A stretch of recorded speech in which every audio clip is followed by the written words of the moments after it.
Hello everyone, this is Shondipon here again. Today I will be discussing about Form 15G. Form 15G के बारे में आप लोग शायद बहुत लोग सुने होंगे। आप लोग Form 15G है, 15H है, पर बहुत लोग इस चीज़ को समझते नहीं हैं कि Form 15G और Form 15H कब ये वैलिड होता है और कब इनवैलिड होते हैं। पहले हम लोग जान लेते हैं कि ये Form 15G है क्या। बहुत लोग एफडी करते हैं, आरडी करते हैं, मतलब फिक्स्ड डिपॉजिट करते हैं, रिकरिंग डिपॉजिट करते हैं, उसके बाद एमआईएस करते हैं, मतलब कि मंथली जो एक इनकम का सोर्स होता है। ओके, हाँ, सो ऐसे बहुत लोग होता है। ऐसे हम लोग इसको एसटीडी भी कहते हैं। हाँ, एसटीडी, हाँ, उसके या एसटीडीआर भी हम लोग ऐसे हम लोग बहुत सारे आप कह सकते कि ये जार्गन से, पर नॉर्मल भाषा में अगर कहें कि फॉर्म 15G हम लोग तभी यूज़ करते हैं जब टीडीएस हम लोगों का काटते हैं। टीडीएस मतलब टैक्स डिडक्शन एट सोर्स। जब कभी भी एक इंसान जब वो फिक्स डिपॉजिट या रिकरिंग डिपॉजिट ऐसे हम लोग करते हैं, तब क्या होता है कि जो टैक्स है इसके ऊपर एक टैक्स लगता है। जो आप इंटरेस्ट कमा रहे हैं ना, आपका इनकम है ना, ये जो आपका जो टैक्स है ये इनकम है, ये जो इनकम है वो आपका टैक्स है ना। इस टाइम पे क्या होता है कि इसके लिए एक सोर्स पे ही, मतलब आप जब उसको डिपॉजिट करें तभी आपका वो इनकम से आपका टैक्स काट लिया जाता है। तो अब आप कहेंगे कि मैं तो टैक्स भरता हूं, अब मेरा टैक्स क्यों काटा जाएगा? इसीलिए आप 15G या 15H होता है फॉर सीनियर सिटीजन्स, मतलब अबव 60। हाँ, सो मैं यहाँ पे 15G को समझा रहा हूँ। 15H के लिए भी एक ही सेम होता है। हाँ, सिर्फ जो एक टैक्सेबल जो इनकम होता है वो थोड़ा उसका रिलैक्सेशन दिया जाता है, पर जो मुद्दा जो है वो सेम होता है। अच्छा, सो सीधी सी बात है कि मेरा टैक्स मत काटिए, ये आप बैंक को एक डिक्लेरेशन देते हैं।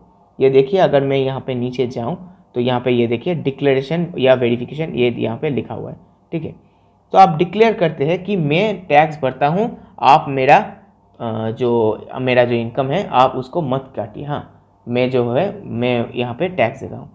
अच्छा, पहले मैं नंबर 16 पे आता हूँ। ओके, ये जो 16 देखिए, नंबर 1 2 करके यहाँ पे 16 क्या लिखा हुआ है? 16 पे estimated income for which this declaration is made. Declaration कौन कर रहा है? आप कर रहे हैं, मतलब आप बोल रहे हैं, आप कह रहे हैं, बैंक को आप कह रहे हैं कि ये ऐसा कुछ चीज़ है। अच्छा, कि आप इनकम टैक्स भरते हैं। ठीक है, यही आप कहना चाहते हैं।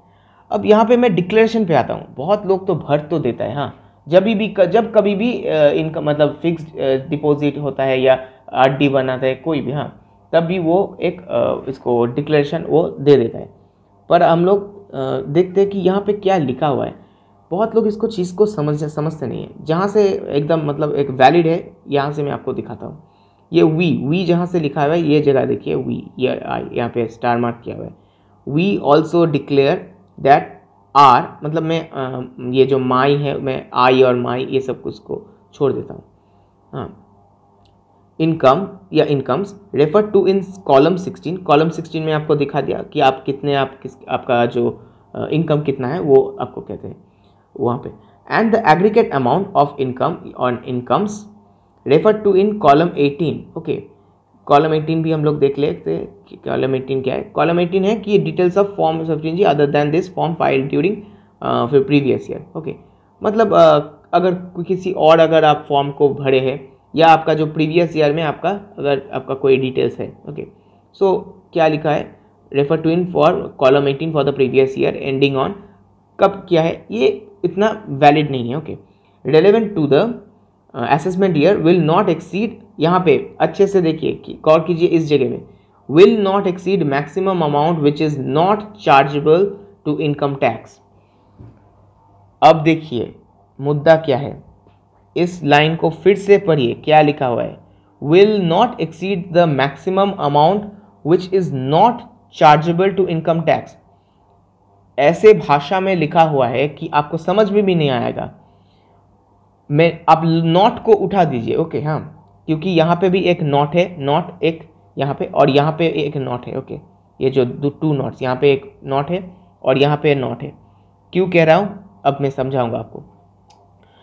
अब देखिए क्या यहाँ पे हो रहा है relevant to the assessment year, okay, उसके बाद विल, नॉट को ना नहीं लग रहे, will exceed the maximum amount which is chargeable to income tax. अगर अब जो दो नॉट अगर जब हो जाता है, इसका नेगेटिव और नेगेटिव मिलके पॉजिटिव बन जाता है, ओके। आप अगर कोई किसी भी अगर आप जब आप लोग शायद इंग्लिश में बहुत लोग आप लोग पढ़े होंगे, तब दो अगर नॉट्स हो जाते हैं ना, okay, I am not saying that I will not do it, इसका मतलब क्या है कि आप कह रहे हैं कि I am saying that I will do it, इसका मतलब यही हो रहा है ना। अब यहाँ पे भी यही सेम है, इसका मतलब आप कह रहे हैं कि will exceed the amount, maximum amount which is chargeable to income tax, मतलब आप कह रहे हैं कि आप इसको डिक्लेयर कर रहे हैं कि मेरा जो इनकम है वो चार्जेबल अमाउंट से ज़्यादा नहीं है। पर बहुत लोगों का ऐसा है कि आप लोगों का जो चार्जेबल इनकम है वो 2.5 लाख है, हाँ 2.5 लाख अभी भी है, हाँ 2.5 लाख, वो 2.5 लाख से ऊपर होता है इनकम, पर फिर भी वो 15G या 15H उसको फॉर्म को भरता है।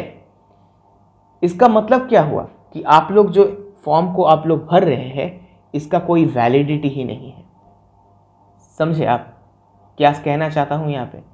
ये जो आप 15G इतने अच्छे से हम अब भरते हैं हर एक फिक्स डिपॉजिट के लिए, हाँ, इसका कोई वैलिडिटी ही नहीं रहा। अब भर दिए, आप कह दिए कि, पर क्या हो रहा है कि आप छिपा रहे हैं। आप यहाँ पे शायद भरेंगे, पर पैन कार्ड जब आपका देखा जाएगा तब आप देखेंगे कि आपका 2.5 लाख से तो ज़्यादा है। पर क्या है कि एक तृप्ति के लिए कि आपका टैक्स वहाँ पे नहीं भरा जाए। अब देखिए क्या हो रहा है कि आप उस वहाँ पे टैक्स डिडक्शन एट सोर्स आपका जो हो रहा है वो अब उसको कम कर, मतलब उसको आप नील कर दे रहे हैं, हाँ। इसका मतलब कि बैंक टैक्स नहीं काटेगा, बट जो आप इनकम टैक्स का रिटर्न फाइल करने के लिए जनरली आप इसको करते हैं, इनकम टैक्स जब रिटर्न होगा वहाँ पे आपका रिटर्न नहीं आएगा, because you are now in the taxable income. हाँ, आप लोग अगर 80C के बारे में आप लोग कहना चाहते हैं कि नहीं, ओके, मैं 80C में बहुत कुछ करता हूँ, इसके लिए 80C होते हैं और भी बहुत कुछ जैसे मतलब एक कुछ रिलैक्सेशंस रहते हैं, ओके। सो मैं आप लोग उसको भी मैं छोड़ के, अगर किसी का बहुत इतना इनकम हो रहा है कि वो टैक्सेबल में पड़ रहा है, तब क्या हो रहा है कि ये 15G या 15H का जो फॉर्म है ये इनवैलिड हो रहा है। तो कब इनवैलिड होता है? जब आप टैक्सेबल में होते हैं और फिर भी आप 15G को आप भर रहे हैं। So this is all about the video. So don't fill up those 15G अगर आप टैक्सेबल हैं, यही आपको मैं कह रहा हूँ। इसका कोई आपका मतलब कोई भी आपका ये 15G इनवैलिड हो जाएगा। इसको समझाइए लोगों को, ये जो क्लॉज है ना, ये क्लॉज को ये जगह आप अच्छे से समझाइए, ये ऐसे ही लिखा हुआ है।